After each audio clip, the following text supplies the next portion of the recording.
Hola amigos, ¿qué tal? Bienvenidos a otro vídeo del canal de las cloacas del sistema.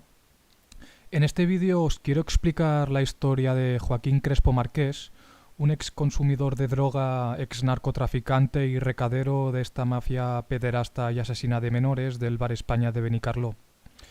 Cuando todavía era un niño, Joaquín se hizo muy amigo de Carlitos España, el hijo de los dueños del Bar España, de Juan Carlos España y Teresa Montilla, implicados de lleno también en esta trama. Y es a raíz de esta amistad que en los años 80 y 90 Joaquín Crespo empieza a frecuentar el Bar España de Benicarló y empieza a ser testigo directo de todas las barbaridades que ocurrían en las habitaciones del piso superior de este bar. Años más tarde, llegado un punto, ya no aguanta más y decide denunciarlo todo ante Fiscalía, por la gravedad de los delitos de los que es conocedor.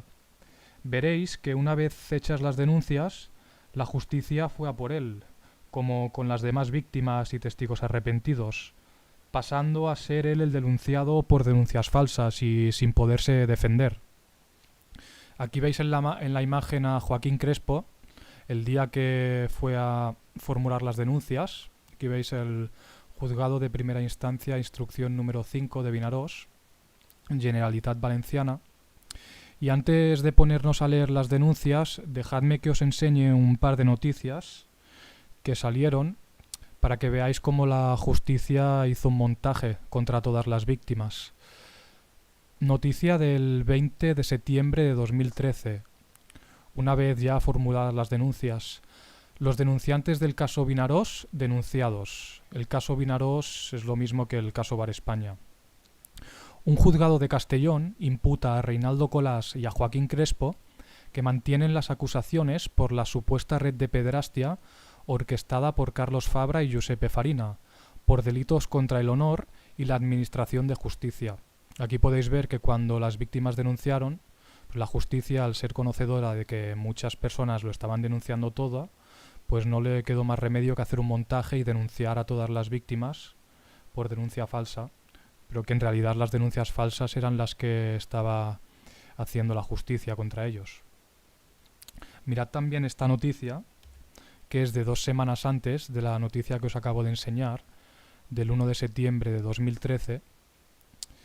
El vecino apuñalado en Benicarló está en coma inducido en la UCI.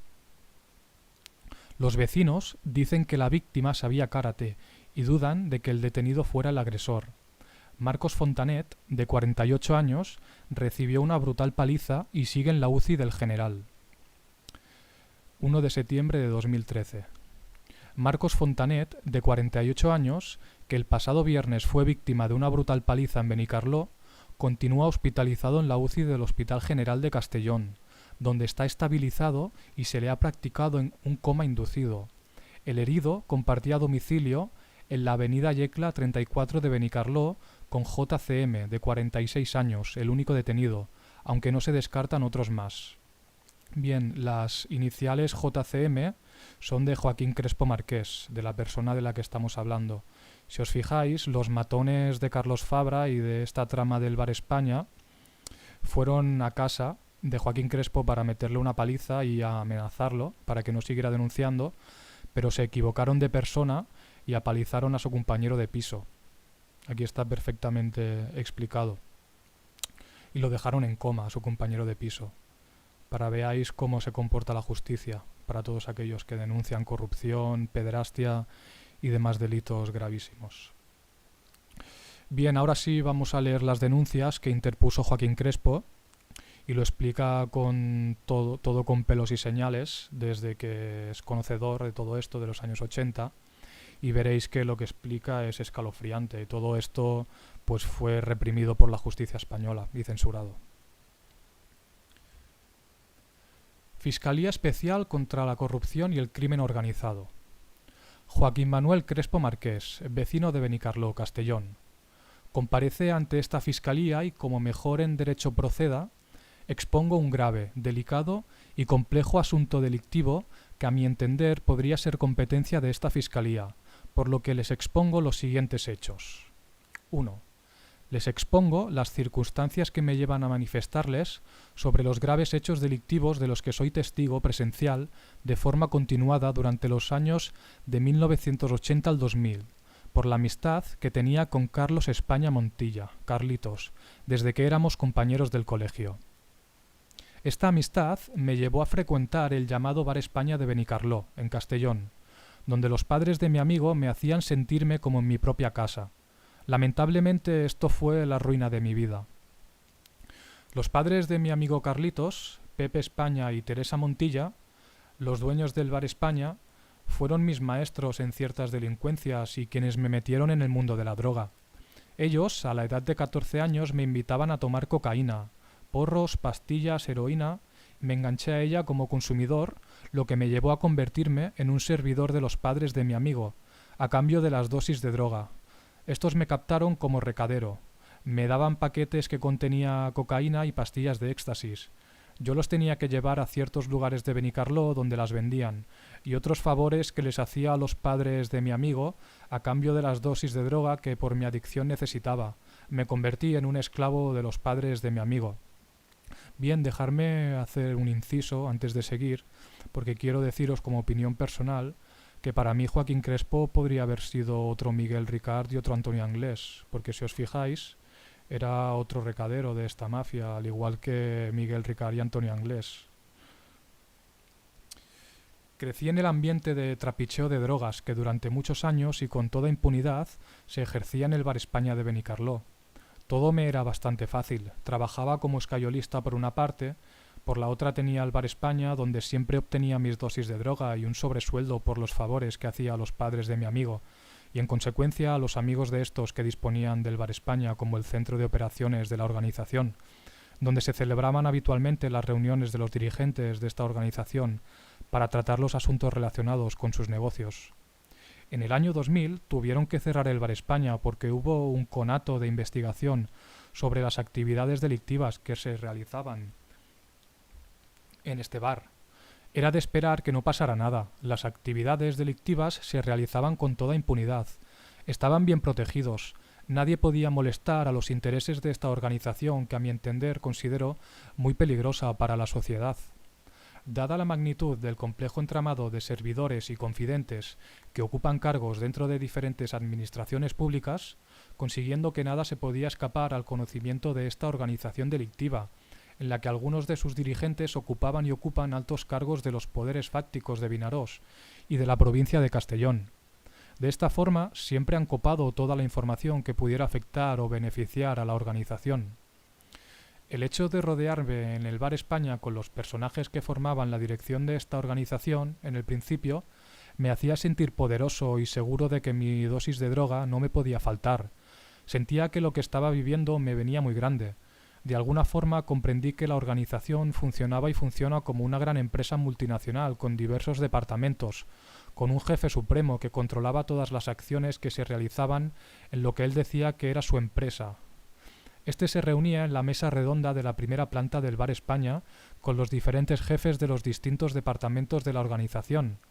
Son los que movían y mueven los negocios a nivel nacional e internacional, los que daban las órdenes a sus respectivos equipos de colaboradores y organizaban las diversas actividades delictivas de tráfico de drogas, armas, prostitución infantil, tratos de favores empresariales y judiciales, tráfico de oro, etc.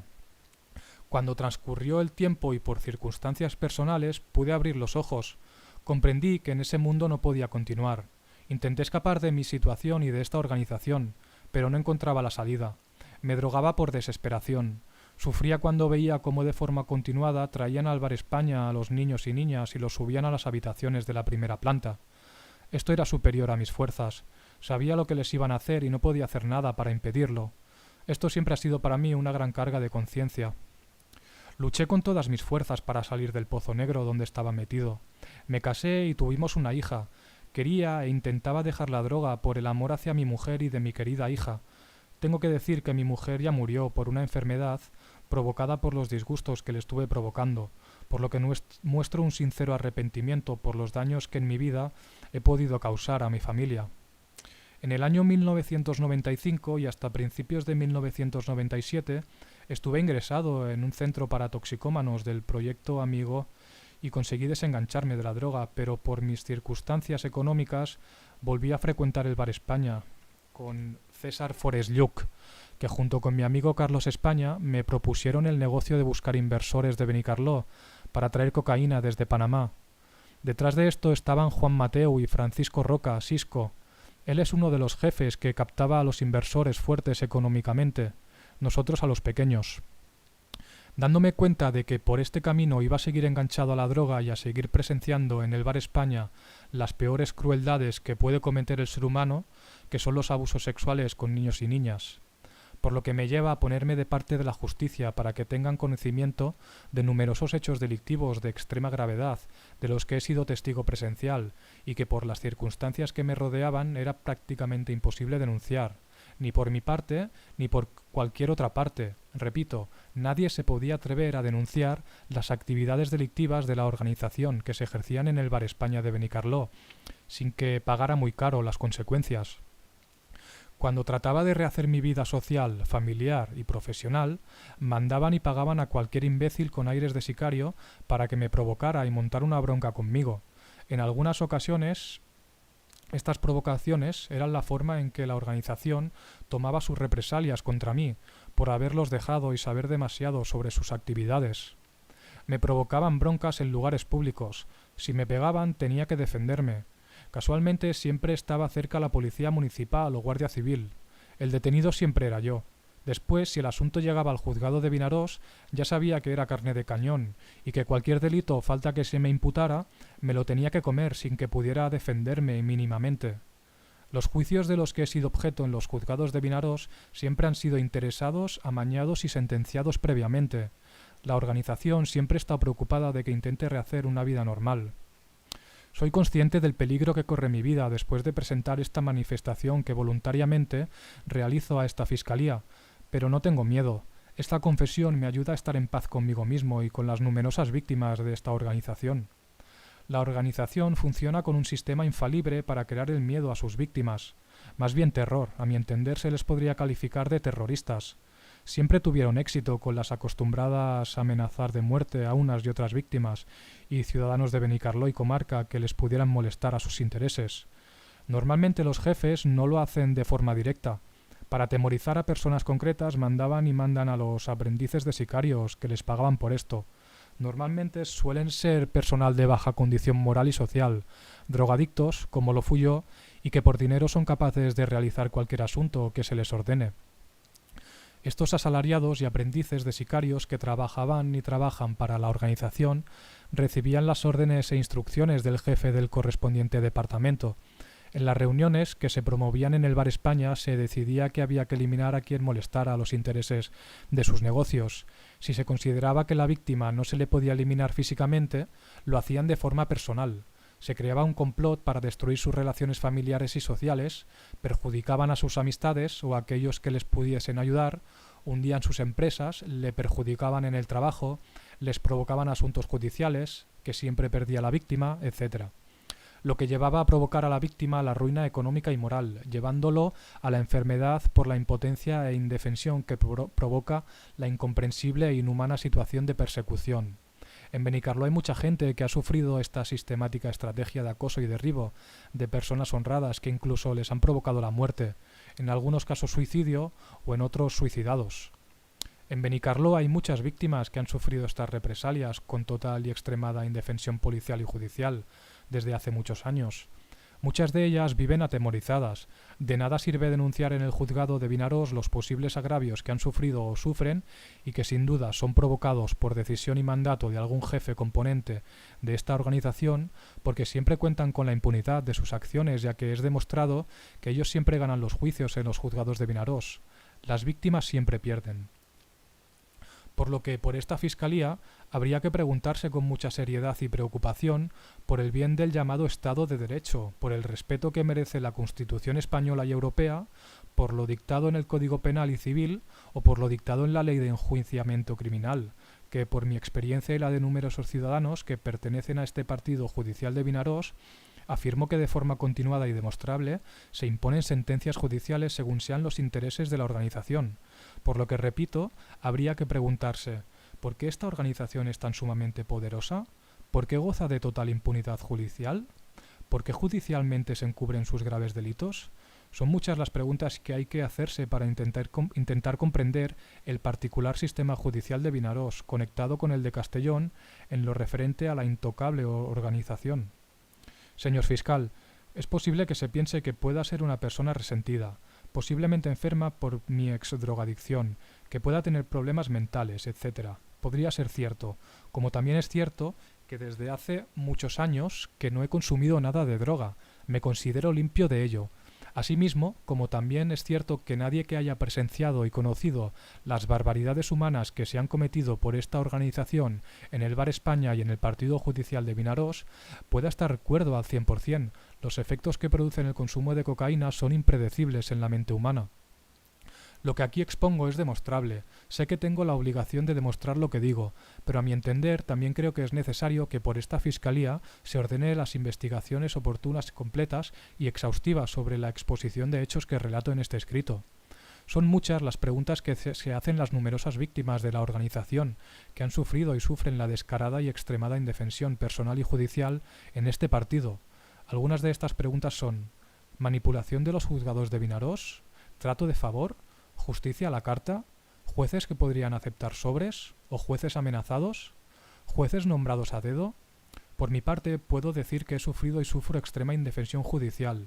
Igualmente lo sufren otras personas que conozco de sus situaciones judiciales, por estar sentenciados por los jefes de la organización, por intereses creados o por denunciar sobre sus actividades delictivas. Quienes controlan la justicia controlan el poder. ¿A esto se le llama poder totalitario, mafia pura y dura, cultura hitleriana o simplemente una forma de enriquecerse sin conciencia humana? O bien podría tratarse de una pandilla organizada y deshumanizada con total desprecio a los derechos humanos. La verdad sobre este asunto no es difícil de encontrar. Es conocida esta frase que dice: las vergüenzas humanas, cuanto más grandes son, más se esconden. Creo que es el momento que a estas vergüenzas humanas salgan a la luz de la verdad, por el bien de nuestra sociedad, por la buena salud de nuestra justicia. Yo tenía conocimiento de las decisiones importantes que se tomaban durante las reuniones que se celebraban en la mesa redonda que había en una de las habitaciones de la primera planta del Bar España de Benicarló. Siempre estaba con Carlitos España. Yo podía entrar en esa habitación porque me tenían en total confianza. En ocasiones me pedían que les hubiera bebidas y a veces me preguntaban cosas relacionadas con cierta gente. Les daba la información que podía tener sobre sus preguntas, inevitablemente tenía que escuchar los asuntos que se hablaban y sobre lo que se decidía en esa mesa. Los asuntos que trataban eran, principalmente, sobre la forma de ganar más y más dinero. En ocasiones, y era cuando más jefes se reunían, tenían sobre la mesa algunos montones de dinero en billetes que se estaban repartiendo entre ellos. Cuando ocurría esto siempre estaba el contable de la organización, Carlo Bofante, italiano. Él siempre llegaba con un maletín cargado de dinero que personalmente repartía a los jefes previamente convocados. En otras ocasiones, Carlo Bofante se reunía con algunos jefes que le traían las recaudaciones que obtenían con las ventas de cocaína, con la prostitución de los niños, la venta de las películas porno infantil, de juicios amañados, de venta de oro, etc.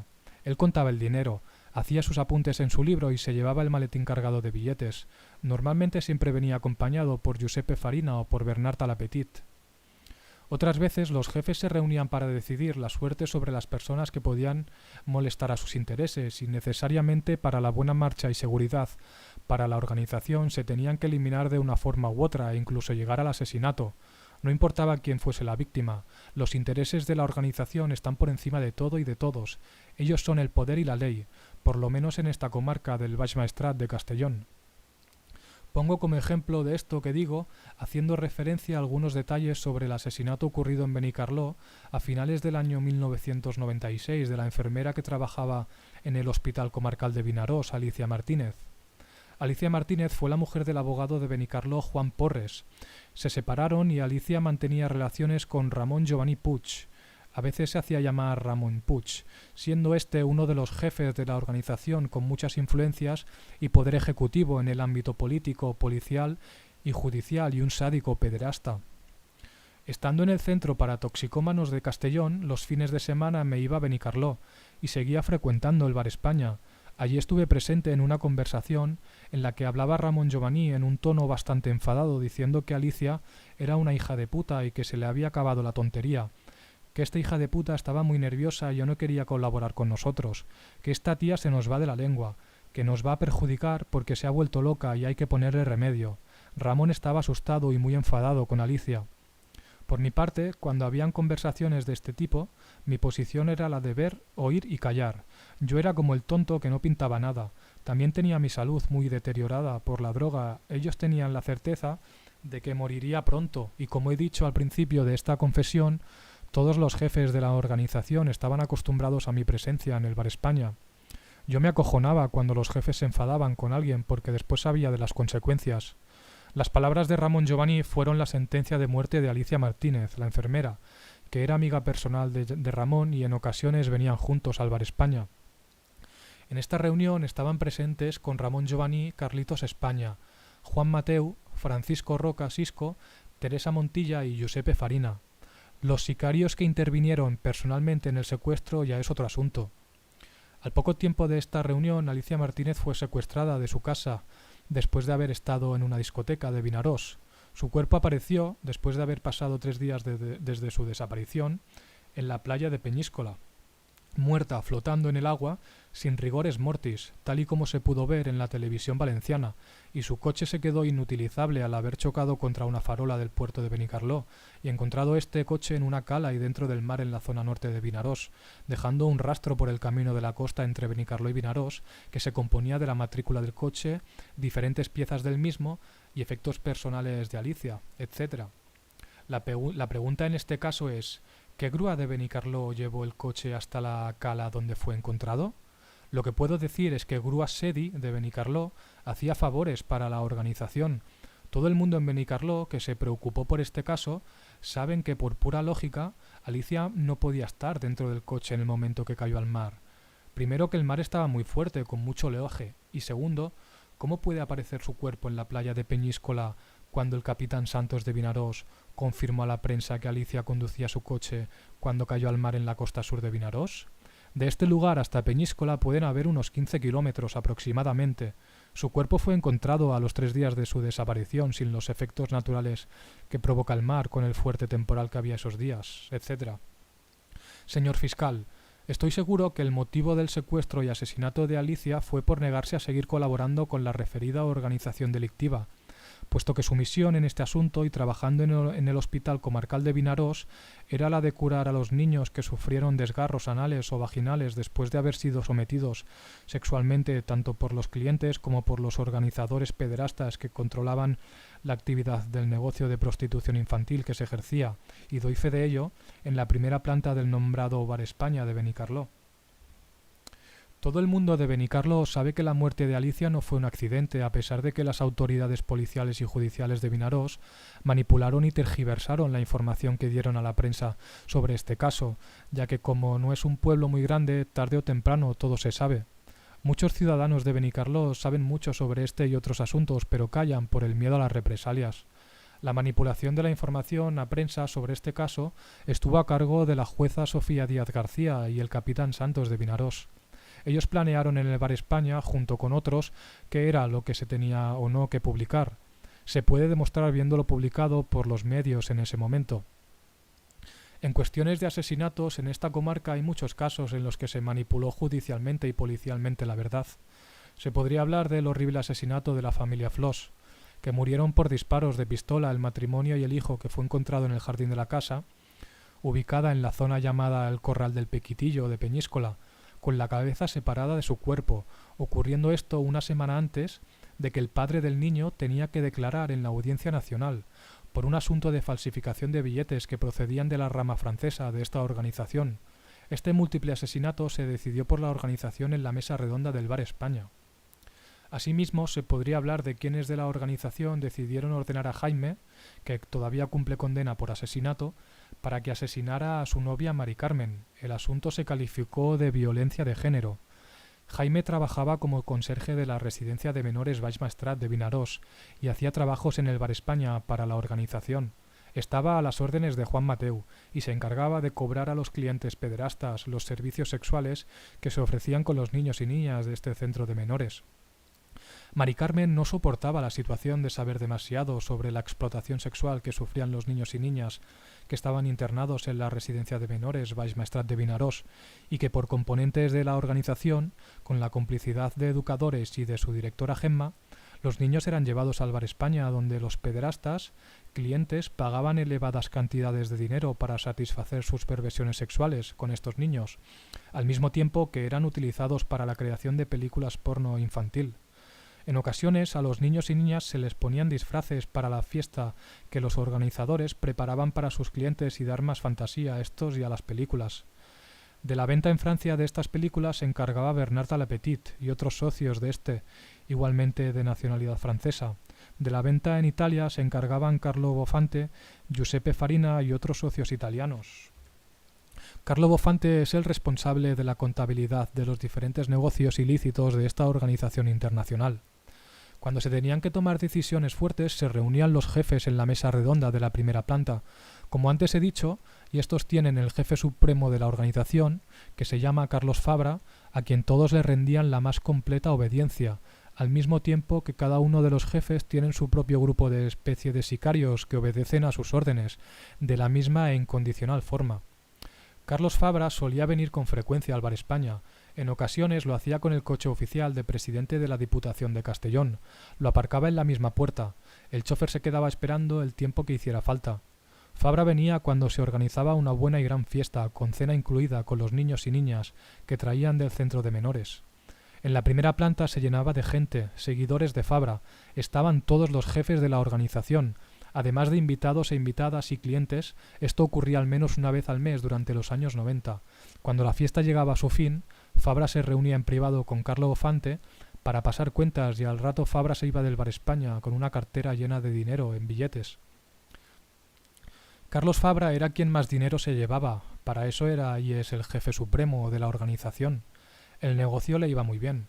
De forma sistemática, en el transcurso de estas fiestas, los invitados y clientes les daban sobres con dinero que recogían Juan Mateu y Francisco Roca, y estos se los pasaban a Bofante, y éste contaba el dinero en su habitación y apuntaba en su libro estas donaciones que, por lo que yo sabía, eran pagos a Fabra por ciertos favores judiciales, políticos, empresariales, de información, etc., aparte de que los clientes y los invitados le pagaban a Farina por asistir a la fiesta. Siempre se movía mucho dinero en estas fiestas. Por otra parte, es demostrable y comentado públicamente por el mismo Francisco Roca, Sisco, que es famoso en Benicarló por ser un bocazas, con incontinencia verbal, con personalidad acostumbrada a mostrar su conocida y pública actitud de absoluta soberbia y prepotencia, alardeando públicamente que es socio y amigo de Carlos Fabra en el negocio de las dos academias de informática, una en Benicarló y otra en Villarreal. Parece ser que los cursos del INEM le podían estar adjudicados a dedo y acaparados por las academias de Francisco Roca. Esto es un detalle curioso que podría interesarles, ya que estando yo presente, en el momento que los invitados depositaban los sobres que contenían dinero, Francisco Roca también depositaba su sobre. Yo no lo entendía el por qué Sisco le daba también el sobre en ese momento. Ellos se veían más a menudo en el Bar España. El caso es que hablando de esto con mi amigo Carlitos España, me dijo que el dinero que hay en los sobres forman parte de la ceremonia que se hace en la fiesta. Fabra cree que todos los que vienen a la fiesta son ricos gracias a él y que todos le dan solo sobres como reconocimiento a sus especiales favores. Antonio el Gitano tenía como jefe a Giuseppe Farina. Algo no fue del agrado de este. Antonio le debía dinero de la venta de cocaína. Ambos discutieron fuertemente en el mismo Bar España. Farina se cobró la deuda con sus dos hijas pequeñas que en ese momento estaban con el padre en el Bar España. Farina cogió a las hijas de este y las subió a la primera planta, donde esa noche se había organizado una gran fiesta con cena y disfraces con muchos hombres y mujeres, habiendo traído muchos niños y niñas de la residencia de menores de Vinaròs. Después de esa noche ya nunca más se supo nada de estas niñas. Desaparecieron. El padre de estas no podía denunciar la desaparición de las niñas. No era la primera vez que Antonio llevaba a sus hijas al Bar España. Farina le pagaba por dejar a las niñas con él. Antonio sabía que Farina prostituía a sus hijas. Por otra parte, no podía denunciar la desaparición de sus hijas porque si iba a la Guardia Civil se enteraba el entonces capitán Santos del cuartel de Vinarós, y si iba al juzgado de Vinarós se enteraba la jueza Sofía Díaz, y sabía que si se quejaba por la desaparición de sus hijas, a él lo eliminaban. Estos nombres que voy subrayando son algunos de los jefes que se reunían en la mesa redonda de la primera planta del Bar España. Como se puede observar, la organización actuaba con toda impunidad al tener controlado los poderes político, policial y judicial. La jueza Sofía Díaz, del juzgado número 2 de Vinarós, controlaba todo lo referente a los asuntos judiciales que afectaban a la organización, manipulando procedimientos y a otros jueces para conseguir sentencias favorables a su particular intención de beneficiar a quienes colaboraban con ellos. Normalmente, por turno, le correspondía a los asuntos sobre los numerosos asesinatos que se produjeron en este partido judicial, que según cómo se desarrollaba la manipulación de los procedimientos, podían terminar el caso en accidente o suicidio, y con mucha rapidez interesada se cerraba el asunto. Para comprender que no soy exagerado en esta manifestación de hechos, solo hay que ver las estadísticas oficiales sobre asesinatos y muertes en situaciones extrañas que quedan por resolver en la provincia de Castellón, y en especial en la zona norte y en la década de los años 90. En el Bar España, en muchas ocasiones, la jueza Sofía Díaz se reunía con Ramón Giovanni, Giuseppe Farina y otras personas que desconozco sus nombres, y supe que venían de Castellón para hablar sobre asuntos judiciales. También supe que eran abogados, incluso jueces. Yo, sin querer y sin importarme sus asuntos, estando sentado en la mesa de al lado, viendo la televisión o hablando con Carlitos, de forma natural, escuchaba cómo desarrollaban sus estrategias para silenciar denuncias, para conseguir testigos falsos, y negociaban el precio por sus servicios, por ayudar a personas relacionadas con la organización que tenían problemas judiciales en los juzgados de Vinarós y de Castellón. La jueza Sofía Díaz, además de controlar los asuntos judiciales que afectaban a la organización, controlaba todo lo referente a la residencia de menores Baix Maestrat de Vinarós. Ella era la encargada de que no faltaran niños en este centro, siendo su directora Gemma y los educadores quienes colaboraban estrechamente con la juez Sofía Díaz en la captación de niños y niñas para que fueran ingresados en este centro para mantener una buena cantidad de mercancía y poder ofrecer a sus clientes niños nuevos. Estos niños normalmente pertenecen a familias de débil personalidad y pocos recursos. De esta forma, cuando a los padres les contaban sus hijos los abusos sexuales a los que eran sometidos, algunos padres interpusieron denuncias en el juzgado de Vinarós por los hechos relatados por sus hijos.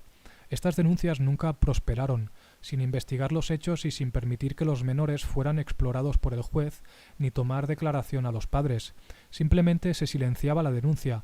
Con esta actitud por parte del juzgado presuntamente se podría haber quebrantado doblemente los derechos humanos, legales y constitucionales de los niños y padres, creándoles completa y extrema indefensión, desesperación e impotencia, lo que conlleva a daños psíquicos irreparables y la total desconfianza de la justicia y de la sociedad.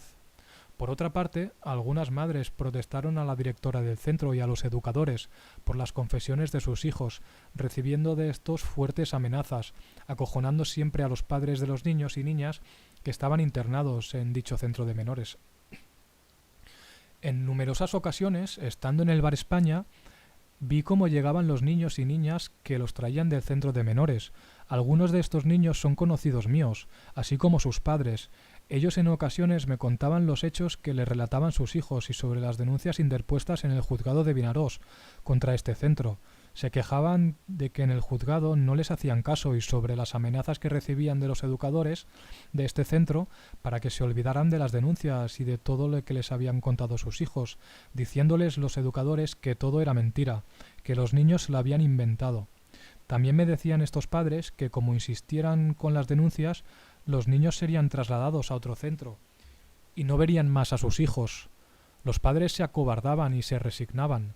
Yo no podía decirles que sabía la verdad y sufría con mucha impotencia porque no podía hacer nada para evitar la crueldad que se ejercía sobre estos niños.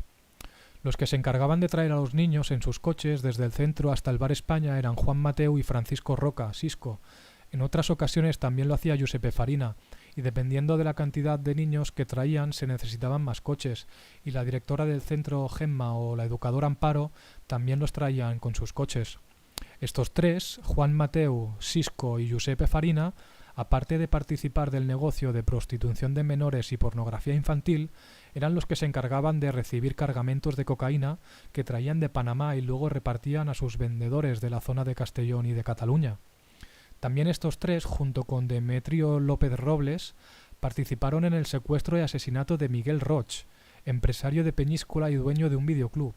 Por este asesinato solo fue detenido y condenado Demetrio, que se encuentra en la cárcel de Zuera. Realmente siempre ha funcionado la impunidad de la que gozan estos jefes. Rodolfo Bellés, fotógrafo de profesión, se encargaba de filmar las películas con los niños. Cuando se organizaba una fiesta, venía al Bar España cargado de cámaras de vídeo y material fotográfico. Ramón Giovanni Puig, abogado y ex juez, suplente de la Audiencia Provincial de Castellón y pederasta, participaba en el del negocio con los niños y ofrecía a personas de Benicarló y comarca sus servicios de abogado. Les garantizaba resultados judiciales positivos a quien le pagara las cantidades de dinero que él imponía. Esto era para él y la organización un buen negocio. Muchas veces he visto que en el Bar España que se reunía con gente que le daban gordos fajos de dinero. Y además a esta gente le agradecían que les hubiera salvado de la cárcel. Giovanni presumía de sus amistades con jueces y fiscales de los juzgados de Vinarós, como de Castellón, y de los favores que éstos le hacían. Es íntimo amigo de Huenle y Palacios, abogado y asesor personal de Carlos Fabra Carreras. Ellos se reunían en ocasiones con Sofía Díaz en el Bar España, hablaban sobre asuntos de los juzgados y de la forma que tenían que proceder para influir en las decisiones judiciales de jueces y fiscales de Vinarós y Castellón. Creo que a esto se le puede llamar manipulación de la justicia. Si por el momento se está demostrando la corrupción existente en el ámbito político, ¿por qué habría de extrañarse que existiera en el ámbito judicial? Muchas veces se sentaba Giovanni en una mesa del rincón del restaurante del Bar España con diferentes abogados de Benicarló, Vinarós o de Castellón. Ese rincón lo tenía como si fuera su despacho. Lo que con toda naturalidad podía oír de sus conversaciones con unos u otros abogados era que les daba las instrucciones para actuar de una forma u otra. Cuando se terminaba la reunión, Giovanni siempre repetía a estos abogados la misma frase: «Somos los amos del juzgado». Suplico a esta fiscalía que tenga por presentado esta confesión. En consecuencia, me pongo a la entera disposición de esta fiscalía para realizarles cualquier aclaración o declaración sobre la verdad de la trama delictiva de esta organización. Creo en la integridad de esta fiscalía y pido ayuda para que se ponga fin a la situación de inseguridad y miedo en la que estamos viviendo mi hija, yo y numerosos ciudadanos honrados de este partido judicial, y podamos vivir en paz y armonía. En la actualidad sufro por mi hija porque ya empezó a sufrir represalias de la organización para asustarme y asegurarse de que me quedo quieto y callado. Benicarló, a 5 de mayo de 2013. Firmado Joaquín Crespo Marqués.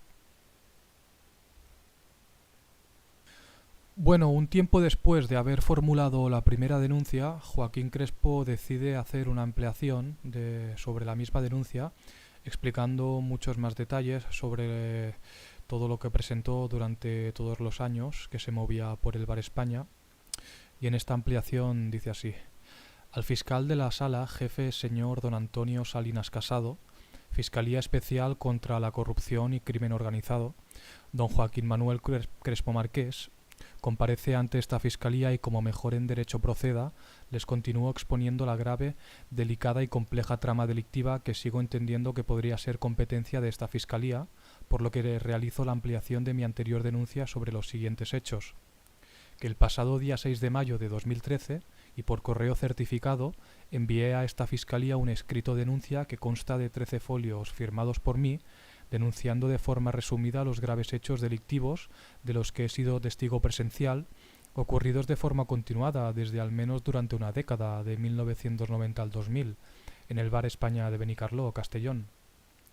En dicho escrito denuncié, y en este amplió la denuncia, sobre la verdad de las diversas actividades delictivas muy graves promovidas por los jefes de la deshumanizada y perversa organización, que con toda seguridad puedo confirmar que se trata de una banda armada dedicada al crimen organizado. Entre las numerosas actividades delictivas fueron y son la de promover la corrupción sobre todos aquellos funcionarios públicos que, mediante acordadas sumas de dinero, colocaciones a dedo en puestos de trabajo como en ayuntamientos, juzgados, Diputación de Castellón, etc., ascensos en cargos públicos, favores empresariales, tratos de favor en asuntos judiciales, policiales y un largo etcétera, que beneficiaban y benefician a todos aquellos que fuesen fieles a los intereses de dicha organización. A quienes no comulgaban ni comulgan con la doctrina impuesta por la organización, en esta provincia de Castellón, eran y son apartados de sus cargos públicos, empresariales, sociales, sufriendo persecución, etc., como ya expuse en mi anterior manifestación, convirtiéndose esta provincia en una dictadura al estilo bananera, imitando en muchos sentidos a la doctrina hitleriana, practicando las acciones inquisidoras propias del siglo XV, incluyendo en sus prácticas el derecho de pernada, que se ejercía principalmente con niños y niñas, realizando la organización todas sus acciones delictivas desde la más absoluta impunidad. El jefe supremo y cabeza visible de esta organización delictiva se llama Carlos Fabra Carreras, expresidente de la Diputación Provincial de Castellón y expresidente del Partido Popular de la provincia de Castellón, siendo que detrás de él y en la sombra actúan los verdaderos dirigentes y cerebros perversos de esta compleja y lucrativa organización. Como ya manifesté a esta Fiscalía en mi anterior escrito, la impunidad policial y judicial estaba y sigue estando garantizada por y para los dirigentes, jefes, así como la de sus colaboradores y simpatizantes de esta organización, que continúan manteniendo en nómina a funcionarios públicos que a cambio de diversos favores les suministran toda clase de información que pudiera beneficiar o afectar a sus intereses. Posiblemente me repito en este punto y quizás en otras más, pero este asunto ya lleva demasiados años ocultándose y silenciándose de forma interesada y vergonzosa por motivos principalmente económicos y políticos, con la incondicional colaboración de la Administración de Justicia de la provincia de Castellón, por lo que tengo que decirles que, si por esta Fiscalía deciden llamar por teléfono a cualquiera de los juzgados de Vinarós, y en concreto al número 2, y preguntaran por este asunto, estoy seguro que les dirán que aquí no ha pasado nada. Igualmente les expongo que si se reúnen o se comunican, bien por teléfono, por escrito o personalmente con el actual señor fiscal, jefe de la Fiscalía de Castellón, el señor don Javier Carceller Fabregat, que posee amplios conocimientos sobre los referidos hechos delictivos, en principio fue a nivel personal por repetidas reuniones mantenidas en el propio despacho del señor fiscal jefe con los responsables de la dirección de la ONG Avixin, afectados y víctimas de corrupción sexual infantil, quienes en calidad de presidente don Reinaldo Colás Navarro y de vicepresidente don Antonio Toscano Marqués de dicha organización no gubernamental, quienes mantuvieron repetidas entrevistas con el propio fiscal jefe de Castellón, donde en principio le expusieron verbalmente la extremada gravedad de este asunto. El propio fiscal jefe Javier Carceller, en las entrevistas mantenidas con los directivos de Avixin, les aseguró de forma contundente que actuaría en consecuencia con los dictados de la ley y ordenaría la investigación completa y exhaustiva necesaria para obtener y enjuiciar la verdad de los hechos. Por lo que el señor fiscal jefe solicitó a dichos directivos de la ONG Avixin que de todos los asuntos delictivos expuestos en dicha reunión se formalizaran por escrito y dirigido a esta Fiscalía de Castellón, por lo que a petición del propio fiscal jefe se volvieron a efectuar numerosas ampliaciones de denuncias sobre los hechos delictivos cometidos por la organización, que anteriormente ya habían sido denunciados en los juzgados de Vinarós, y que de forma vergonzosa e ilegal se archivaron junto con las diligencias previas número 703/2000 del juzgado número 2 de Vinarós. Estas diligencias previas número 703/2000 del juzgado número 2 de Vinarós en Castellón, puedo asegurar a esta Fiscalía Anticorrupción que son la caja de Pandora de la Administración de Justicia de Castellón. Por parte de esta Fiscalía de Castellón, el señor fiscal jefe no solo no cumplió con su palabra en calidad de fiscal jefe de promover la investigación de los hechos, sino que además mintió descaradamente. Todas las denuncias dirigidas a esta Fiscalía sobre los graves delitos denunciados legalmente fueron silenciadas de forma ilegal y cobarde, provocando con esto que a las víctimas y afectados denunciantes les produjera, una vez más, considerables daños y perjuicios psicológicos, familiares, económicos y sociales, y en consecuencia el propio fiscal jefe impidió también, una vez más, la acción de la justicia, demostrando con esta actitud antinatural y antiprofesional un total desprecio a nuestra democracia española, a la Constitución, a los dictados de nuestra ley española y europea y, lo más grave, a los derechos humanos de la infancia. Por lo expuesto, Estoy muy seguro que tanto el actual fiscal jefe y su predecesor en este cargo, el señor don Javier Arias Ochoa, les dirán e intentarán convencer de que aquí en esta provincia y sobre este asunto no ha pasado nada. A mi entender, creo que tienen mucho que explicar sobre la ocultación y encubrimiento de los denunciados delitos cometidos por la organización. Digo esto porque es una verdad que puedo y debo demostrar con mi testimonio, documentalmente, por las numerosas víctimas que sufrieron agresiones sexuales y prostitución cuando eran inocentes e indefensos niños y niñas, que incluso les dejaron para el resto de sus vidas las cicatrices físicas en sus partes íntimas, provocadas por los inevitables desgarros provocados por las constantes violaciones sexuales, al igual que se puede y se debe demostrar todo lo que expongo en este escrito a través de que se les realizaran honrados exámenes psicológicos a cada una de las víctimas que cuando eran indefensos niños y niñas estuvieron internados en la residencia de menores Baix Maestrat de Vinaròs y a otros niños que no estuvieron internados en dicho centro que igualmente fueron víctimas de los hechos ocurridos en el Bar España de Benicarló. Por lo que les adjunto a este documento y señalado como prueba documento número 1, la denuncia interpuesta por mí, Joaquín Crespo Marqués, dirigida a la Fiscalía General del Estado, fechada por el Cuño de Correos el 15 de octubre de 2007 y resuelta por esta Fiscalía en Madrid con fecha 26 de octubre del 2007 y remitida a los efectos procedentes a la Fiscalía de la Audiencia Provincial de Castellón, con número de referencia 643/07, con registro general Fiscalía General del Estado, salida 001. Pues bien, esta denuncia dirigida a la Fiscalía General del Estado con fecha del 15 de octubre de 2007 y resuelta por esta Fiscalía General del Estado el 26 de octubre de 2007, han transcurrido 11 días, de los cuales habría que restar los días por los envíos de correos. La gran pregunta que en este caso concreto y necesariamente se tiene que hacer sobre la referida denuncia es: ¿cómo puede ser que la señora fiscal jefe de la Secretaría Técnica de la Fiscalía General del Estado pueda resolver un asunto delictivo de tamaña gravedad en tan solo una semana? Y posiblemente sin haber leído o interesarse mínimamente de forma objetiva sobre el contenido de dicha denuncia. Se adjunta documento de prueba número 2. La señora fiscal jefe de la Secretaría Técnica de la Fiscalía General del Estado posiblemente no dio conocimiento de esta denuncia ni de su contenido al señor fiscal general del Estado, por lo que demostró que se limitó a quitarse el muerto de encima, remitiendo dicha denuncia a la Fiscalía de la Audiencia Provincial de Castellón, donde ya tenían amplio conocimiento de las pruebas concluyentes sobre los hechos delictivos denunciados cometidos por la organización. La señora fiscal jefe de la Secretaría Técnica de la Fiscalía General del Estado, una vez recibió esta denuncia, llamó por teléfono al fiscal jefe de la Audiencia Provincial de Castellón y éste le solicitó que se remitiera sin más esta denuncia a su Fiscalía de Castellón. La finalidad, como está demostrado, era la de silenciar el contenido de dicha denuncia, así como ya se habían silenciado otras sobre el mismo asunto, y además acusándome, 7 meses después, de interponer denuncia falsa sin haberse realizado la más mínima investigación, ni abierto diligencias previas sobre los hechos denunciados por mí ante la Fiscalía General del Estado, y sin haberme tomado declaración en calidad de denunciante. De esta forma, considero que han sido quebrantados todos mis derechos legales y constitucionales de forma arbitraria y contraria a los dictados de la ley de enjuiciamiento criminal y en el Código Penal.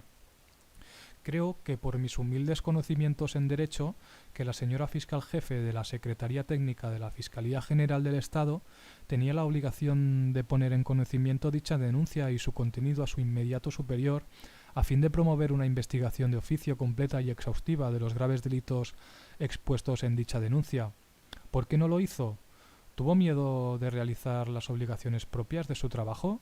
¿Obtuvo alguna recompensa por el favor realizado a los pederastas de dicha organización? ¿O podría participar de las aficiones pedófilas?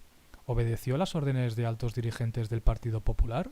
¿O simplemente se trata de una funcionaria del Estado español que por algunos favores o otra clase de enchufes fue colocada a dedo a pesar de su demostrada incompetencia con su alto cargo en esta Fiscalía General del Estado?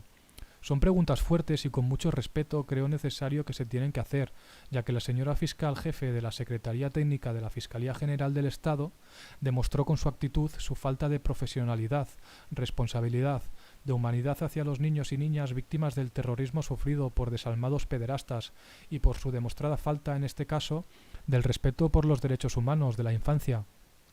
Lo digo una vez más y las que haga falta, me mantengo firme en mi denuncia ante la Fiscalía General del Estado, y como aquí en la Administración de Justicia de Castellón han hecho caso omiso de forma interesada y cobarde al peor de los delitos que el ser humano pueda cometer, y en consecuencia, representando a la respetable Fiscalía General del Estado español, desde aquí se ha defendido los inhumanos delitos de pederastia, se ha contribuido a la ocultación de la desaparición de 2 inocentes niñas, entre otros graves delitos de prostitución de menores, etc.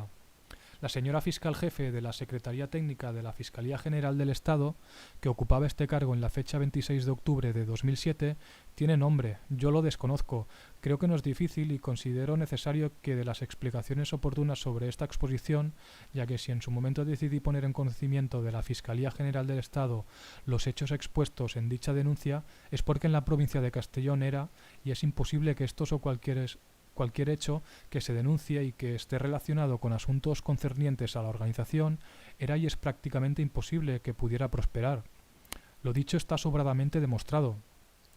Lo arriba dicho, escrito y mantenido lo hago extensible igualmente a la Fiscalía de Castellón, donde indudablemente han defendido a los pederastas de la organización. Se ha contribuido en la ocultación de la desaparición de 2 niñas, y quizás más, así como a la ocultación de numerosos delitos cometidos por la organización. Señor fiscal de la Sala Jefe, don Antonio Salinas Casado, le expreso mi más profundo sentimiento de decepción por una pequeña parte y muy importante de funcionarios públicos de la Administración de la Justicia en España. Es evidente que la justicia española está fallando en algo muy grave que perjudica a nuestra sociedad. Un país nunca puede prosperar mientras predomine la injusticia. Con esto quiero decir que lo más sagrado de nuestra civilización humana es mantener a la infancia protegida contra todos aquellos que les puedan perjudicar, ya que ellos son la base de la continuación de nuestra sociedad. De ellos depende el futuro de nuestra sociedad. Si no se protege a la infancia, ciertamente es seguro que el futuro de este país será irremediablemente enfermizo. El resultado de la desprotección de la infancia es el crecimiento de la antinatural e inhumana afición perversa y enfermiza a la pornografía infantil, y esto sin lugar a dudas va más. La mayoría de los pedófilos, pederastas que por la policía se detienen en España es por la posesión de pornografía infantil en sus ordenadores.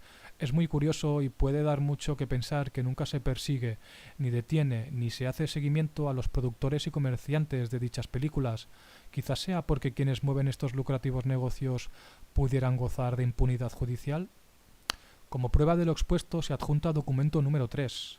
Conforme a mis obligaciones legales en calidad de denunciante, puedo demostrar con este documento número 3 que la justicia de la provincia de Castellón no ha estado y de forma interesada se han negado a estar por la labor obligatoria, por cargo público, que pagamos todos los españoles, a defender los inherentes derechos humanos de la infancia, así como trabajar en la investigación sobre la verdad de los hechos repetidamente denunciados de forma legal. Bueno, aquí Joaquín Crespo empieza a enumerar algunos documentos que añade como prueba, que aquí no los tenemos, pero bueno, en todos los vídeos de este canal los podéis ir viendo.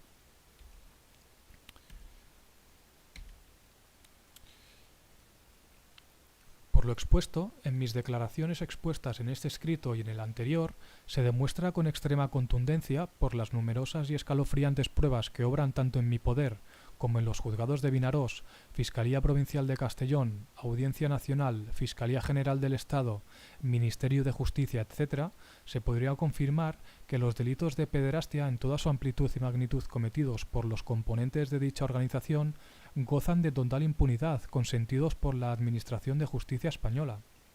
En mi anterior escrito denuncia dirigido a esta Fiscalía, fechada de correos el día 6 de mayo de 2013, en el párrafo señalado número 45 de dicho documento, le expuse el delicado y grave asunto de la desaparición de las 2 hijas del conocido Antonio Montoya el Gitano. Lo escrito abajo en negrita pertenece textualmente a dicho documento. A continuación les manifiesto detalladamente lo que puedo recordar sobre esa tarde-noche, donde se celebró en el Bar España de Benicarló una fiesta muy especial. Antonio el Gitano tenía como jefe a Giuseppe Farina. Algo no fue del agrado de este. Antonio le debía dinero de la venta de cocaína. Ambos discutieron fuertemente en el mismo Bar España.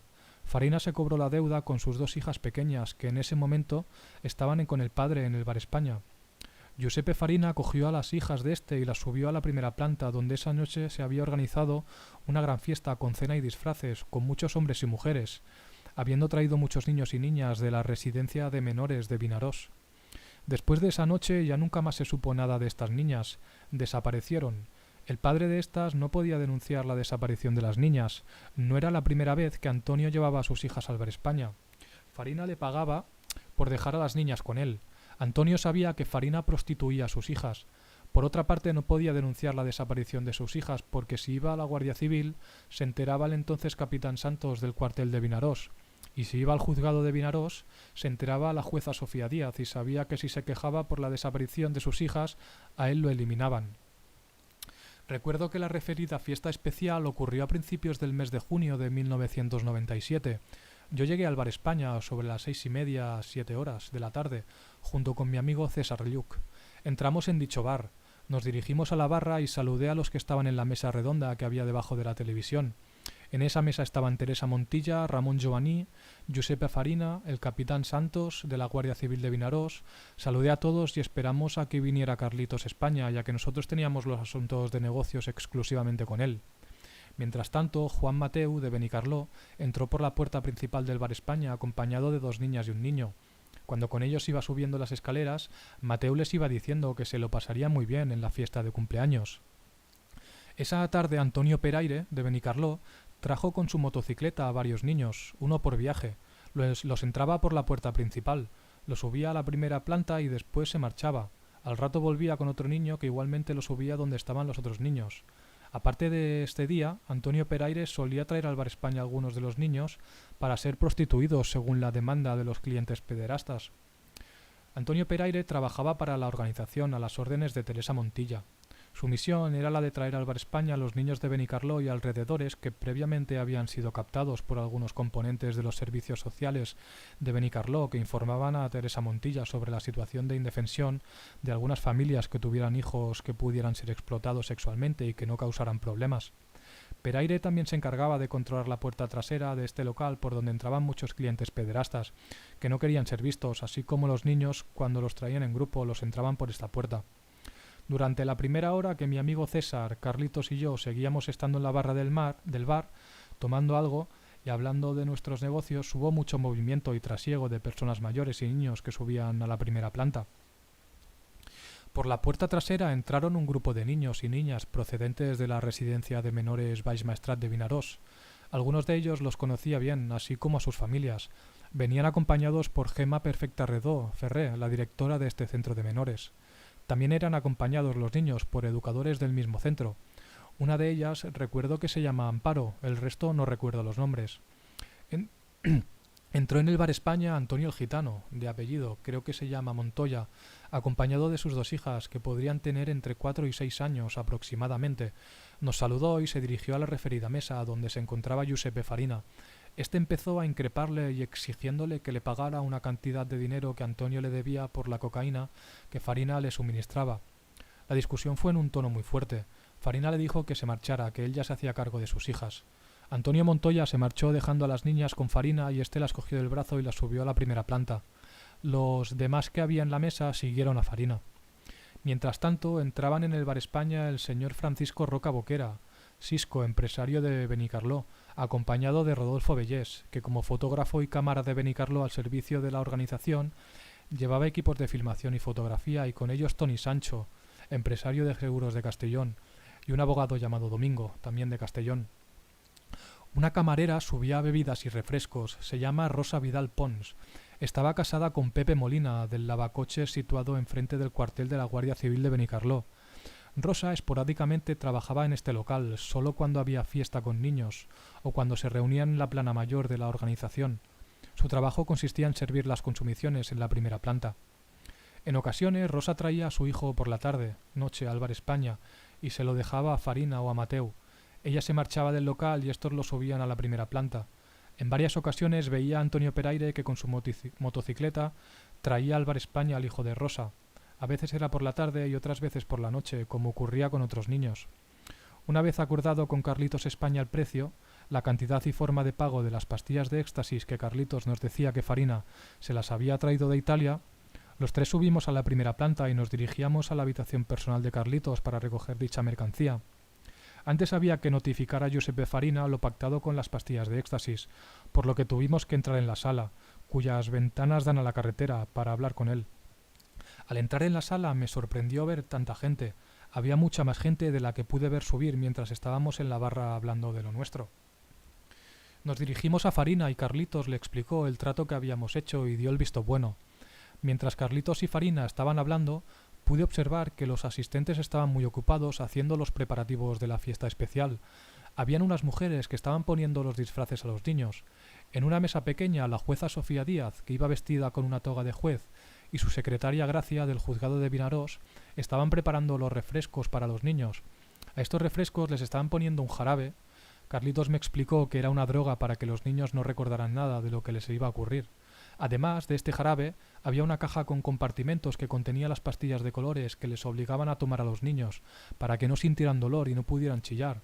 En ocasiones también les obligaban a esnifar cocaína. También me lo explicó Carlitos. Él me solía decir que como los niños no se enteran de nada porque están drogados, que no sufrían nada y que después no se acordaban de nada, que él les hacía películas cuando les estaban violando, y como esto lo sabía no le preocupaba, que para él es un buen negocio por lo bien que le pagaban por las películas porno de niños, que ganaba mucho dinero. En esta sala había una mesa grande y alargada llena de platos que contenían diversas chucherías, papas, gusanitos, etc. Los niños que habían sido disfrazados estaban en una fila de sillas junto a la pared, sentados, muy quietos, con una expresión de miedo y asustados, muy tristes. Me impresionaba mucho, procuraba que se me notara, yo también tenía miedo e impotencia cuando veía en los niños esa expresión. Como ya expuse anteriormente, ni yo ni nadie podíamos hacer nada para evitarlo. Mientras observaba inevitablemente los preparativos de esta fiesta, me llamó la atención que un hombre alto y delgado iba disfrazado con un ridículo disfraz que consistía en una especie de malla muy ajustado a lo Spiderman con un antifaz negro que le hacía resaltar su larga y ahuevada frente con unas entradas del pelo muy pronunciadas. De forma irónica pensé que era el payaso de la fiesta para divertir a los niños. Otros hombres que estaban en esta sala también estaban disfrazados. Yo pensé que de pantera rosa, puesto que llevaban puesto una especie de smoking de color rosa. Estos eran Juan Mateu, Manolo Rico el Cortijero, Carlos Fabra, Francisco Roca, Sisco, Bernard Talapetit, Giuseppe Farina y otros. La verdad es que no puedo decir ciertamente con exactitud quiénes iban disfrazados de pantera rosa. Lo cierto es que encontré muy cómico que estos individuos fueran uniformados como si se tratara de una secta o de una banda de músicos pachangueros. En un rincón de la sala estaban Rodolfo Bellés y Bernard Talapetit, montando las cámaras en los trípodes. Al menos había 4 cámaras de filmar. Cuando Farina dio el visto bueno a Carlitos sobre la operación de negocio que habían hecho con nosotros, nos dirigimos a la habitación de Carlitos. Nos dio la mercancía y nos fuimos al Bar España para hacer nuestras cosas. Al día siguiente, César y yo volvimos al Bar España por la tarde, sobre las 6:30, 7, como era la costumbre. Teníamos que pagarle la mercancía que nos dio la noche anterior. Una vez le pagamos, Carlitos llamó a Farina para notificárselo y una vez todo el negocio zanjado, nos fuimos los 3 al Bar Cactus de Benicarló para tomar unos cubatas. Después de haber tomado unos cubatas estábamos los 3 de buen humor, 4 risas y un poco de cachondeo. Empezamos a bromear y a reírnos del payaso de la fiesta de la noche anterior, porque el personaje no podía ser de lo más cómico y ridículo. Las mallas a lo Spiderman le venían cortas y tremendamente ajustadas, y la cocorota que sobresalía después del antifaz y las entradas tan pronunciadas que le hacían ver que tenía una frente de a palmo. Carlitos bromeaba y se reía de este personaje. En ese momento nos seguía contando que este personaje solía venir al Bar España siempre de incógnito y entraba por la puerta de atrás, que se montaban fiestas con los de la organización y otros invitados con los niños del centro de menores y de Benicarló, que este personaje se llama Paco Camps, que es un diputado de la Generalitat de Valencia y muy amigo de Carlos Fabra. Carlitos nos seguía contando que Carlos Fabra, cuando se reunía con los jefes de la organización, en el Bar España siempre les decía a todos los asistentes que había que apoyar a Paco Camps a toda costa, que por sus huevos Camps tenía que ser el próximo presidente de la Generalitat Valenciana y que tenían que aportar dinero para la campaña. En ese momento yo no tenía ningún interés en saber quién era el capullo disfrazado a lo Spiderman. En todo lo que ocurría en el Bar España, mi posición, como ya dije, era la de ver, oír y callar. A estos comentarios de Carlitos no le di ninguna importancia, ya que en ese momento no tenía ningún interés en asuntos políticos. Después de la referida noche volví a ver a Paco Camps junto a Carlos Fabra y a otros jefes en las reuniones que se celebraban en la primera planta del Bar España. También lo vi a Paco Camps meterse en una habitación con dos niños que procedían de la residencia de menores Vallmaestrat de Vinaròs. Lo que hiciera con los niños queda a la libre interpretación. Yo me lo imaginaba con el antifaz y concluí, no era difícil, que el ridículo personaje disfrazado a los Spiderman era el mismo Paco Camps. Pasados unos años comprendí que Carlos Fabra consiguió su propósito. El capullo disfrazado a los Spiderman era nombrado presidente de la Generalitat Valenciana, el señor honorable don Francisco Camps. Muchas veces pienso y me pregunto qué podría ser. Que parte del dinero gastado durante la campaña política promovida por el partido político al que pertenece el señor Camps, si este dinero podría haber salido del negocio organizado de prostitución infantil, de la venta de películas porno, de tráfico de las diferentes drogas, posiblemente de armas, de favores judiciales, de favores empresariales, por ofrecer impunidad judicial, venta de medicaciones, etc. Es una pregunta que no deseo ni puedo contestar. No soy nadie para hacerlo. Esto es una pregunta muy seria, a quien le corresponda que la conteste. Por mi parte yo lo tengo claro porque sé lo que estoy exponiendo en este escrito, diciendo lo que es la verdad, que se puede demostrar, porque lo he vivido y sufrido. Considero que esta Fiscalía tiene todos los mecanismos necesarios para que se investiguen los hechos que en la medida de mis posibilidades y memoria les voy exponiendo, porque igualmente considero que por el bien de nuestra sociedad española es necesario que esta compleja trama de pederastia salga a la luz, la verdad por dura y vergonzosa que sea. En cuanto a la conversación que teníamos los tres, César, Carlitos y yo en el bar Cactus de Benicarló, donde nos tomábamos unos cubatas, Carlitos nos contó que de alguna forma estaba contento porque la pasada noche había hecho películas con los niños y niñas con las que podía sacar mucho dinero, y que con el dinero que sacaba de las películas porno infantil, una parte se la tenía que dar a Carlos Fabra o al italiano Carlo Bofante. Fabra se llevaba dinero de todas las películas porno infantil que se filmaban en el bar España. Se hacían copias y se vendían a nivel nacional e internacional. De todas estas copias, Fabra se llevaba su parte de dinero. Por otra parte, nos decía Carlitos que él estaba un poco jodido y nos dijo que se habían cargado a las dos niñas de Antonio Montoya el gitano, que las habían reventado, que habían muerto desangradas, que las niñas fueron folladas por varios hombres que se sentaban en un sillón y las niñas encima de ellos, que fue un espectáculo muy fuerte. Carlitos nos dice que él había filmado la muerte de las hijas del gitano junto con Giuseppe Farina, Roy, cuñado de Farina, Bernard Talapetit, Rodolfo Bellés, que también filmaban y que luego le dio mucho asco esta filmación por la cantidad de sangre que había en el suelo. Llamaron a Rosa Vidal para que limpiara la sangre y que acojonaba las caras de terror que ponían los niños y niñas que estaban presentes porque les obligaron a presenciar la muerte de estas dos niñas. Carlitos España nos continúa contando que la fiesta especial de la pasada noche llevaba mucho tiempo organizándose en las reuniones que se celebraban en la primera planta del Bar España. Estando yo, Carlitos, presente, Giuseppe Farina hacía comentarios sobre las dos hijas de Antonio Montoya el gitano. Aseguraba a los jefes reunidos que esas niñas serán el plato fuerte de la fiesta. El padre de estas niñas me debe dinero. Ya procuraré que no tenga dinero para pagarme. De esta forma nos quedamos con las niñas. Su padre no podrá hacer nada. Si se calla y se porta bien, lo dejaremos vivo. Giuseppe Farina seguía exponiendo a sus socios el estudio realizado por él sobre los beneficios económicos que se iban a obtener para la organización con la fiesta especial. Hablaban sobre sus clientes habituales, de otros clientes, otros que tenían que captar y de los muchos invitados que traerían sus sobres con dinero para la causa. También hablaba Farina sobre los beneficios económicos de la venta a nivel nacional e internacional de las películas y fotografías de la muerte en directo de las hijas de Antonio el Gitano. Junto con Bernard Talapetit, Farina diseñaba y estudiaba todo lo relacionado con los planos de las escenas para las películas que tenían que hacer cuando en la orgía se estuvieran follando a los niños y niñas. Y además, Farina decía todo emocionado: les daremos a nuestros clientes el gran espectáculo de la muerte en directo de las hijas de Antonio el Gitano. El negocio está asegurado. Estas niñas, que se llamaban Alba y Diana Montoya, Giuseppe Farina las sentenció a muerte desde el momento que empezó a organizar esta fiesta especial. Estuve bastante tiempo intentando quitarme de la cabeza lo ocurrido en esa noche de la fiesta especial. Como ya dije anteriormente, mi posición en este asunto era ver, oír y callar, sobre todo si quería seguir viviendo. Había pasado un mes desde la noche de la desaparición de las niñas Alba y Diana Montoya, cuando me encontré con el padre de estas en el mismo bar Cactus que habíamos estado con Carlitos. Antonio el Gitano tenía muy mala cara. Me acerqué a saludarlo y pedí una consumición para mí y otra para él. En principio hablamos de cosas sin importancia. Luego me confesó que estaba destrozado, que le habían jodido la vida, que habían liquidado a sus 2 hijas, que los iba a matar a todos empezando por Farina.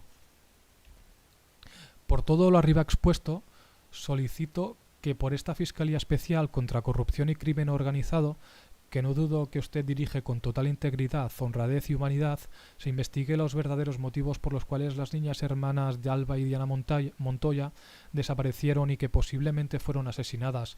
Estas niñas podrían estar inscritas en los padrones de Benicarló, Calí, Vinarós o alrededores. Su padre, como ya dije, se llama Antonio Montoya, alias el Gitano, el guitarrista y alguno que otro alias.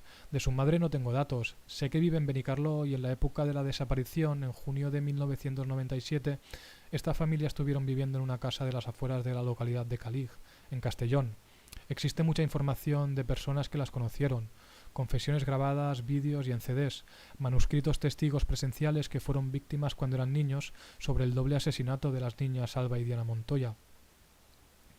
Bueno, aquí Joaquín Crespo empieza a enumerar toda la documentación que presenta junto a esta ampliación de denuncia, que vuelvo a repetir, todos estos documentos y denuncias que expone Joaquín Crespo los podéis ver en los diferentes vídeos del canal y en los que se irán subiendo.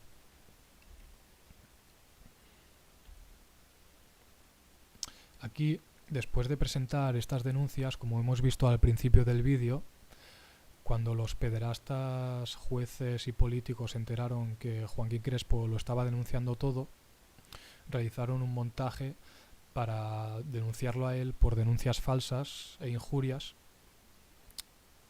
Y aquí dice que habiendo sido testigo de los hechos relacionados con las actividades delictivas de la banda organizada de pederastas que operaba en el anteriormente llamado Bar España de Benicarló y que mediante el presente escrito expongo y denuncio los siguientes hechos: que en el año 2000, mediante un escrito que libré y voluntariamente redacté de mi puño y letra, que consta de 4 folios escritos por las 2 caras y otro folio tamaño grande de dibujo, con la intención de informar a Reinaldo Colás Navarro sobre los hechos en relación con sus hijas Tamara y Aída Colás y otros niños y la red de pederastas que se estaban investigando en las diligencias previas 703/2000 del Juzgado número 2 de Vinarós. Dichos documentos, que en principio no estaban firmados para ocultar mi identidad por el temor de represalias a mi hija y a mi esposa, que desgraciadamente murió de enfermedad natural, cáncer, que entregué a Reinaldo Colás para que él y su abogado Francisco Gargallo hicieran uso de la veraz información expuesta en dicha documentación en defensa de los menores allí nombrados. Al mismo tiempo tenía y tengo la necesidad de colaborar con la justicia para el esclarecimiento de los hechos, que siendo conocido por guardias civiles de Benicarló y Vinarós que me conocían del Bar España y que estos tenían conocimiento de las actividades delictivas que se practicaban en dicho lugar, y conociendo la afición sexual por los niños de la ex juez del Juzgado número 2 de Vinarós, Sofía Díaz García, y su secretaria Gracia Botella Espasa, no me era posible denunciar los hechos en esta comarca, entre otros motivos por la seguridad de mi familia. Que un amigo mío llamado Juan Antonio Santos, que conocía este asunto, me aconsejó que expusiera los hechos de los que era testigo ante los agentes de la Guardia Civil del cuartel de Burriana, con quienes, según este amigo, se podía confiar. Decidí denunciar los hechos expuestos en los nombrados documentos en este cuartel, siendo acompañado por Reinaldo Colás. Al llegar a Burriana, recuerdo que era en el verano del año 2000, nos estaba esperando Juan Antonio Santos, que nos acompañó al cuartel, y este habló con un agente de la Guardia Civil, amigo suyo, que una vez conocido el propósito por el que nos encontrábamos en dicho cuartel, este notificó a sus mandos superiores y se preparó la entrevista con los mandos de este cuartel de la Guardia Civil de Burriana y otros mandos de la Policía Judicial del mismo cuerpo de Castellón. Después de pasado algo más de una hora, me hicieron pasar al despacho del capitán del cuartel y acompañado de Reinaldo Colás, donde expuse en presencia de los asistentes anteriormente nombrados, sin que nadie escribiera nada, ya que todo lo expuesto fue grabado y transcrito posteriormente.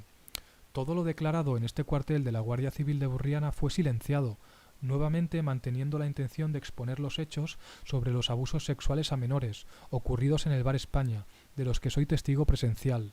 Me ofrezco a Reinaldo Colás para prestar declaración en las diligencias previas 703/2000 del Juzgado número 2 de Vinarós, en calidad de testigo protegido, con la condición de que, con las precauciones necesarias y habida cuenta del peligro que éste dice correr y del miedo que siente por su familia, deberá serle tomada declaración testifical en los mismos términos, pero en calidad de testigo protegido y con el protocolo al efecto a una persona conocedora directamente y personalmente de los hechos enjuiciados, que esta parte citará y acompañará ante este juzgado o dependencia que al efecto se habilite, día que al efecto se señale. Vinaroz, a 29 de abril de 2002. Firmado Francisco Gargallo Alepuz. Una vez formuladas las denuncias de Joaquín Crespo, a la justicia no le quedó más remedio que empezar a hacer los montajes judiciales denunciando a las víctimas y testigos arrepentidos para censurarlo y archivarlo todo. Uno de los pedrastas y asesinos de menores que denuncia a Joaquín Crespo en sus escritos es este que veis en pantalla. Se llama Francisco Roca Boquera, alias Sisco. Es un empresario de Benicarló y afiliado al Partido Popular de Benicarló, un degenerado sexual. Y es una de las personas que le hace la denuncia falsa a Joaquín Crespo. Aquí lo podéis ver también. Aquí podéis ver a Francisco Roca, al fotógrafo Rodolfo Bellés, a Juan Mateu Caldés, a Manolo Rico el Cortijero. Todos estos pederastas y asesinos de menores son denunciados por Joaquín Crespo en sus escritos, como habéis visto, y también son denunciados por los menores, como seguramente habréis visto en sus testimonios. Pues Francisco Roca Boquera le interpuso una denuncia falsa a Joaquín Crespo, porque estaba viendo que lo estaba denunciando todo, y la denuncia dice así: al juzgado de guardia de Vinarós, don Francisco Roca Boquera, asistido por el letrado tal, comparece, y como mejor proceda en derecho dice que por medio del presente escrito formulo denuncia frente a Joaquín Manuel Crespo Marqués y contra todos aquellos que resultaren responsables en cualquier grado de participación de los hechos denunciados. Basamos la presente denuncia en los siguientes hechos. Se ha tenido conocimiento por parte del denunciante, por Francisco Roca Boquera, de un escrito por el cual el aquí denunciado Joaquín Manuel Crespo Marqués ha presentado una denuncia ante la Fiscalía Especial contra la Corrupción y el Crimen Organizado, con sede en Madrid, en la que se imputa al aquí denunciante, entre muchos otros, la autoría de una serie de graves delitos. Se adjunta como documento 1 dejando designados los archivos de la citada Fiscalía. Todos los hechos que se relatan en dicha denuncia son rotundamente falsos, en especial los que se imputan a los aquí denunciantes, habiendo interpuesto dicha denuncia el señor Crespo a sabiendas de la manifiesta falsedad de los mismos. Asimismo, el señor Crespo ha procedido a difundir dicha denuncia a través de la red de Internet, difundiéndose al menos por toda la población de Benicarló y provincia, pretendiendo con ello atacar de manera gratuita la honorabilidad del aquí denunciante. De igual modo, cabe señalar que los mismos hechos que se relatan en dicha denuncia interpuesta ante la mencionada Fiscalía por parte del señor Crespo han sido ya objeto de otro proceso judicial seguido ante el Juzgado de Instrucción número 4 de Vinarós, procedimiento abreviado número 147/10, juicio oral número 464/2012 del Juzgado de lo Penal, en el que por sentencia de fecha 17 de abril de 2013 resultó condenado por un delito de acusación y denuncia falsa. Se adjunta dicha sentencia como documento 2. En consecuencia, y dado de que nos consideramos víctimas de los delitos de acusación y de denuncia falsa, injurias y calumnias cometidos por el denunciado Joaquín Manuel Crespo Marqués, lo pongo en conocimiento del juzgado para que se sirva a acordar las pertinentes diligencias para la comprobación y averiguación de los hechos y sus autores, reclamando desde este mismo momento por todos los daños y perjuicios que nos han sido ocasionados a raíz de los hechos denunciados. Asimismo, interesamos que se admita la presente denuncia, que deberá realizarse mediante resolución judicial motivada a los efectos previstos en el artículo 132.2 del Código Penal. Por último, solicitamos que se nos tenga por personados en calidad de denunciante y perjudicado y notifiquen todas y cada una de las diligencias practicadas en el domicilio de dicho letrado, en Vinarós, a 15 de junio de 2013, Francisco Roca Boquera. Bien, pues esta denuncia que puso Francisco Roca Boquera, que en realidad es una denuncia falsa, sirvió para que la justicia española pudiera denunciar falsamente a Joaquín Crespo y así tenerlo amenazado y que se pudieran archivar y censurar todas las denuncias. Una vez conocida esta denuncia falsa del pederasta y asesino de menores Francisco Roca Boquera, Joaquín Crespo le contestó con otra denuncia al juzgado de guardia de Vinarós, diciendo que la denuncia que había puesto Francisco Roca era falsa, y Joaquín Crespo dice que mediante cédula de citación y acordado por el señor juez del juzgado número 5 de Vinarós, se me citó para que compareciera a fin de prestar declaración ante este juzgado el pasado día 10 de noviembre a las 10 horas de la mañana. Adjunto a este escrito copia de dicho documento, que habiéndome presentado ante dicho juzgado el día y la hora indicada, me dirigí a la persona que había en dicho juzgado. Me presenté y pregunté por mi asunto. En principio no sabía nada sobre dicha citación y quedé sorprendido cuando me dijo que en el juzgado no había nadie más, ni juez, ni abogados, ni acusador. Adjunto justificante de asistencia. Solicito al juzgado número 5 de Vinarós que mediante cédula de citación se me vuelva a citar para prestar declaración, puesto que es de mi interés personal aclarar las falsedades contenidas en la denuncia interpuesta contra mi persona por don Francisco Roca Boquera.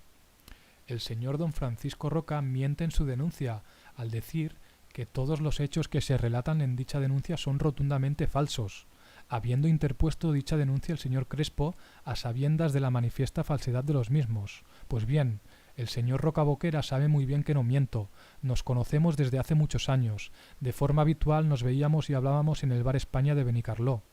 El señor Roca Boquera personalmente solía traer al Bar España los paquetes que contenían cocaína y pastillas de éxtasis que se las entregaba a Carlos España Montilla, Carlitos, y de este material yo recibía una parte para su posterior venta, por lo que considero que indirectamente yo trabajaba para el señor Roca Boquera, alias Sisco.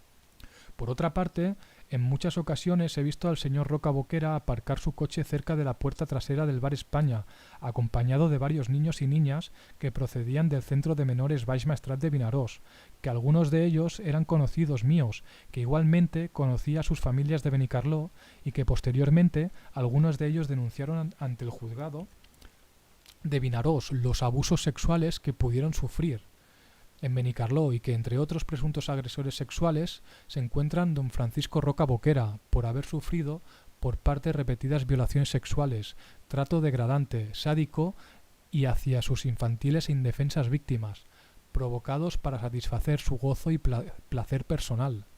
Conforme a mis inquebrantables derechos legales como ciudadano español, que espero que en este juzgado me sean respetados, tengo la obligación, en calidad de denunciante, aportar cuantas pruebas sean necesarias para demostrar que los graves hechos denunciados por mí ante la Fiscalía Anticorrupción y Crimen Organizado son veraces, por lo que considero sumamente necesario que todas aquellas víctimas de las agresiones sexuales que nombran en sus personales denuncias interpuestas ante el juzgado de Vinarós a Francisco Roca Boquera como presunto autor de continuadas agresiones sexuales sean citadas por este juzgado para prestar declaración por los hechos ya referidos. En su momento procesal, el señor Crespo aportará a este juzgado un listado de los que fueron niños y niñas víctimas de inhumanas agresiones sexuales, en las que presuntamente participó de forma activa el presunto pederasta Francisco Roca Boquera, alias Sisco, así como otros testigos que conocen de las actividades presuntamente ilegales del nombrado personaje. Igualmente tengo que decir que los graves hechos por mí denunciados ante la Fiscalía Anticorrupción con sede en Madrid nunca han sido juzgados y ni siquiera nunca se ha realizado una investigación completa y exhaustiva, al menos que yo tenga conocimiento. Por lo que solicito que de don Francisco Roca Boquera que demuestre dónde, cómo y cuándo se han juzgado los hechos denunciados por mí en dicha denuncia. Teniendo muy en cuenta que el señor Roca Boquera tendrá necesariamente que demostrar que las dos niñas, hijas de Antonio Montoya, alias el Gitano, cuyos nombres podrían ser Alba y Diana, siguen vivas y localizables, puesto que soy testigo presencial de que estas niñas las subieron a la primera planta del Bar España y que según los testimonios que obran en diferentes procedimientos archivados en el juzgado número 2 de Vinarós, donde se nombra al señor Roca Boquera como uno de los presuntos agresores sexuales de estas niñas, que al parecer pudieron presuntamente morir desangradas. Esa noche, a principios de verano de 1997, en la que se celebró la fiesta especial, tengo la completa certeza que vi, e incluso hablé con el señor Roca Boquera en la primera planta del Bar España cuando estaba participando de dicha fiesta, en la que habían numerosos niños y niñas, e incluso en ese momento él tenía una niña en sus brazos. También lo he visto en otras ocasiones en la primera planta del Bar España con otras niñas en sus brazos. Asimismo, solicito al señor Roca Boquera que demuestre que yo he procedido a difundir dicha denuncia a través de la red de Internet, cuando yo no tengo conocimiento de manejar un ordenador y por supuesto que tampoco le he encargado a nadie que lo hiciera. Por otra parte y por medio del presente escrito, denuncio la amenaza de muerte de la que fui objeto por parte de don Francisco Roca Boquera. El mes, día y hora en el que ocurrió dicha amenaza me lo reservo por el momento para evitar una posible falsa coartada. Los hechos ocurrieron enfrente de mi casa. Yo vivo en una calle sin salida. Habíamos varias personas podando un árbol y limpiando las ramas, hojas, etc., cuando el señor Roca Boquera paró su coche Mercedes rojo descapotable frente al callejón donde yo vivo. Mientras estábamos realizando el trabajo, me percaté de que el señor Roca Boquera, desde su coche, me estaba observando de manera desafiante. Dejé lo que estaba haciendo y me acerqué a él para ver qué quería de mí. Le pregunté ¿quieres algo? A lo que él me contestó voy a mandar que te maten. Tenlo presente, en valenciano. A continuación se fue con su coche. En un principio no le di importancia porque ya había sido amenazado en varias ocasiones por otros personajes relacionados con los presuntos ilícitos negocios del señor Roca y porque su reconocida prepotencia y chulería en principio no me había afectado. En estos momentos sí que me afecta esta amenaza de muerte por parte del señor Roca Boquera, ya que después de unos días un amigo mío, Marcos Fontanet, cuando salió de mi casa sufrió un atentado que pudo costarle la vida y tuvieron que inducirle al coma para salvarle la vida. Esto es la noticia que hemos comentado al principio del vídeo. Por lo que creo que a Marcos Fontanet lo confundieron conmigo. Eso me da lugar al creer que dicha amenaza de muerte pudiera venir de sus órdenes. También me reservo el nombre de los testigos que presenciaron el encuentro no casual con el señor Roca Boquera, por la propia seguridad de los mismos, y que estos testigos quieren declarar pero tienen miedo a las posibles represalias que pudiera ordenar el propio señor Roca Boquera. La denuncia interpuesta contra el señor Crespo por el señor don Francisco Roca Boquera, que ha dado lugar a las diligencias previas número 936/2013 del juzgado número 5 de Vinarós, es rotundamente falsa. En consecuencia, denuncio ante este juzgado la falsedad de dicha denuncia. Tengo el pleno convencimiento que dicha denuncia la ha realizado el señor Francisco Roca Boquera con la intención de que no se investiguen los hechos ocurridos en el Bar España de Benicarló, que han sido denunciados por mí ante la Fiscalía Anticorrupción y Crimen Organizado, con la intención de esconder la verdad, con la intención de quitarme de en medio, con la intención de que nadie pueda volver a denunciar nada contra el señor Roca Boquera, con la intención de seguir alardeando de su impunidad judicial. Algunas veces me dijo en el Bar España que no me preocupara por la policía, que él lo tenía todo controlado. Solicito a este juzgado que se ordene un careo entre el señor Roca Boquera y el señor Crespo Marqués para poder esclarecer todo lo dicho, escrito y denunciado por el señor Crespo en relación al señor Roca. Asimismo, solicito a este juzgado se curse oficio dirigido a la Hacienda Pública para que realicen una investigación por sobre el patrimonio y las sociedades del señor Francisco Roca Boquera y en consecuencia justifique de dónde procede el dinero que le ha permitido mantener su alto nivel de vida, que desde hace muchos años siempre ha presumido públicamente de su gran poderío económico y que todo lo arregla con dinero. Igualmente, solicito a este juzgado que a don Francisco Roca Boquera se le realice un exhaustivo examen psicológico por doctores en esta materia previa garantía de su neutralidad, así como se le realice analítica de drogas para que se pueda saber el alcance de su presunta adicción a la cocaína. Finalmente, pongo en conocimiento a este juzgado, por precaución, evitar el miedo a las acostumbradas represalias que en relación a todos mis testigos, a todas aquellas presuntas víctimas sexuales que afirman reconocer al señor Roca Boquera como presunto autor de tales agresiones y que en su momento procesal tengan necesariamente que prestar declaración ante este juzgado, y todos aquellos testigos que puedan aportar la luz de la verdad sobre este escabroso asunto de pederastia y otros negocios ilícitos, pongo como responsable de las posibles y futuras coacciones, amenazas, agresiones físicas o psíquicas que puedan sufrir los arriba mencionados a don Francisco Roca Boquera, alias Sisco, en Benicarló, a 15 de noviembre de 2013, firmado don Joaquín Manuel Crespo Marqués. Bien, hasta aquí hemos llegado con todas las denuncias de Joaquín Crespo. Nada, en el próximo vídeo os mostraré el testimonio directo de Joaquín Crespo para que veáis de su propio testimonio en primera persona todo lo que cuenta y veréis cómo también empieza a explicar detalles sobre el crimen de las niñas de Alcácer, cómo los vídeos de las niñas de Alcácer se veían en el Bar España, pero bueno, eso lo veremos en el siguiente vídeo. Lo dejamos aquí en este vídeo para que no se haga más largo, perdón. Y nada, como siempre, gracias a todos por estar suscritos, y si no estáis suscritos, por favor suscribiros, porque esto hará que toda esta información que está siendo censurada por la justicia española y los medios de comunicación le llegue al máximo de españoles y se enteren de los graves delitos que se están cometiendo actualmente en España. Nada, muchas gracias y hasta el siguiente vídeo.